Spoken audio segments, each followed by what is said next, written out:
Hello, welcome to our HubSpot tip of the month. And in this specific tip, we're going to be focusing on the HubSpot Sales Plugin for the new Outlook. So if you're using the new Outlook for desktop or the web Outlook, and you're wondering how to get the sales plugin to work in it, this is the video for you. So I'm going to take you through a quick tour of how the plugin works. Firstly, what specific things you can do with it with the plugin, and then I'm going to show you how to set it up. So as an example, when you have a email open in Outlook, you can see you've got a little sales HubSpot icon on the right-hand side here.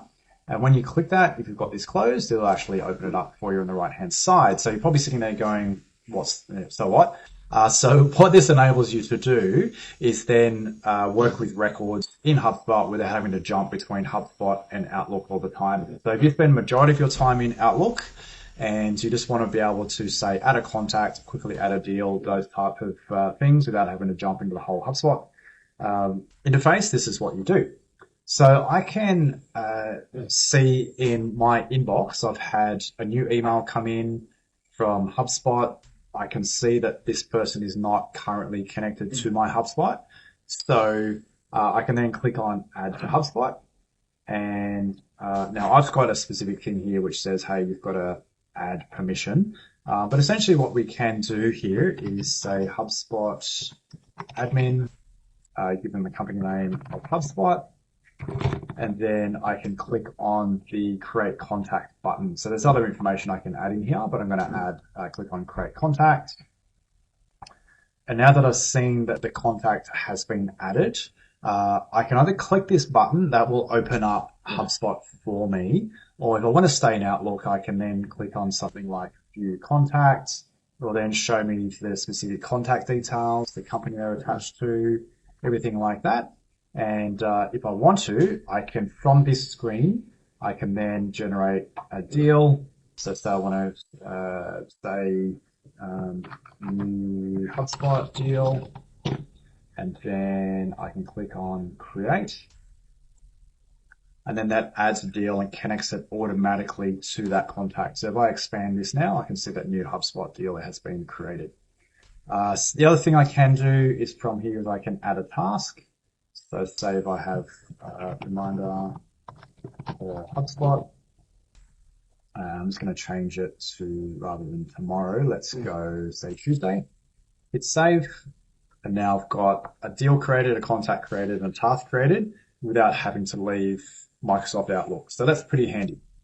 The other thing I can do is when I click on the reply button here, so once I'm actually formulating my reply, I can then go ahead and save that specific reply in the CRM. Now I've got two choices here. One is I can click on log, and anything associated with that contact, the email will be stored again. So as an example, out of the box, we've got a deal associated, we've got a company associated, and I could also associate that with the contact. So that's pretty handy. So that means that when I click send, whenever I'm sending emails, I don't have to copy and paste from Outlook back into HubSpot. These emails will be stored within HubSpot against the contact. And if I've got active deals, then it'll store it against the deal. Now, one of the great things about that is that if you've got multiple people in your organization, or you just at some point in the future want to jump into the deal and just have a log, a history of every activity that's happened with that deal, this is where this becomes really, really useful. Now, for some businesses, they might have multiple deals against with a contact. So as an example, if you have, say, a referral partner and you're including a referral partner, you might find that, say, that referral partner has sent you 10 deals. You'd probably have 10 deals listed here. And what we don't want is for every single email to get stored against every single deal. So we need to select which specific deal that the email gets sent to. And once again, this is done from the log screen over the right-hand side here. So that's the HubSpot side. There's a little bit more to that, but they're the basics of what you can do with the plugin. So what I'm going to do now, I'm going to jump into the back end of HubSpot, and I'm going to show you how to set up the plugin, especially the new plugin, because there have been some changes, and how to set that up within HubSpot and get it all working. So the next step you're going to do is you're going to jump into HubSpot itself. So you're going to go into settings, and then on the left-hand side, sorry, the right-hand side, we're going to click on the email tab. And this is the section where it allows you to connect your emails to HubSpot. So I'm going to jump back up to this section here where it says connect personal email. And this is step one. So I click on connect personal email. It's then going to ask me to connect my inbox. So it'll, I then type in my email address, your Microsoft email address, and it'll ask you to log in. So I'm going to go ahead and do that, and then I'll show you what happens after that. Okay, so I've connected gone through the login process. I'm going to click no thanks just for now. And what we'll see is that inbox is now connected to HubSpot. What that means is that I can, from HubSpot, I can send emails from HubSpot, which will then send them from my email address. And it's set up the connections so that the Outlook plugin can then talk to HubSpot, but I've still got to set it up. So it's sort of sitting there waiting for me to do the rest of the setup. So what I'm going to do now is I'm going to jump over to a knowledge base article. I find this is probably the best place to do it. If you scroll down the screen, just so you are aware, there are a couple of extensions that you can download. These are better for the older versions of the plugin. If you've got the newer version of the Outlook plugin, they don't tend to work. So this will be linked in the YouTube video, but essentially if you Google set up the HubSpot Sales Office 365 add-in, it'll take you to this knowledge base article. Now what you're interested in is scrolling down to this section here and click the install the add-in. So go ahead and click that. And it's going to take you to the Microsoft screen. So it's a Microsoft approved plugin. So click on get it now. Click again on get it now. And then it's going to go ahead and install that for you. Now at this point, I need to point out that some organizations don't allow the installation of plugins. So you need to speak to your IT people to be able to get this far. So you need to definitely do that first bit where you've clicked that connect personal email, and then your IT department will need to take it from here. So share this video with them to get the plugin installed. Now, once either yourself or your IT people get to this screen, you're either going to select the just me, so either only you are using it, or specific people, which is probably where your IT people would use it. Now, most people wouldn't select entire organization, primarily because maybe not everyone has access to HubSpot. So they'd have this little annoying icon there that they can't use. So that's where we'd select specific people.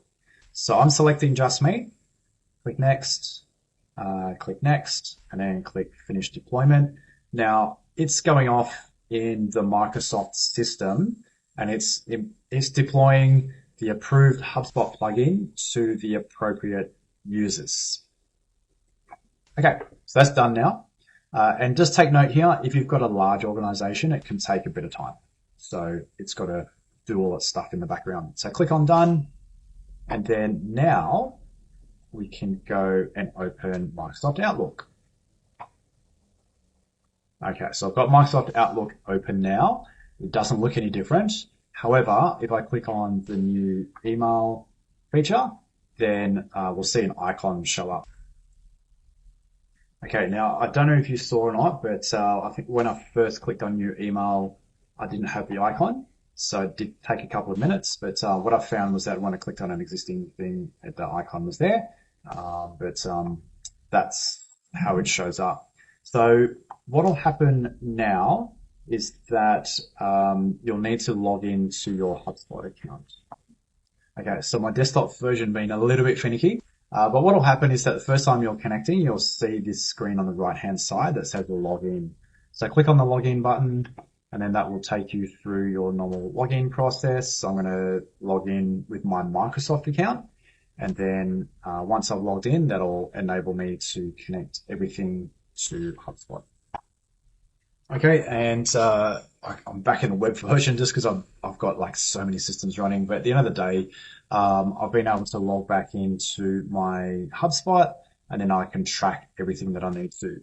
So thanks again for watching. Hope that was useful. As always, if you would love some help with your HubSpot, whether it be a strategic HubSpot setup, a lot of businesses do actually come to us because HubSpot was set up either a long time ago or by someone who didn't necessarily have CRM expertise, and we help them get way more out of their portal that they didn't even realize was possible.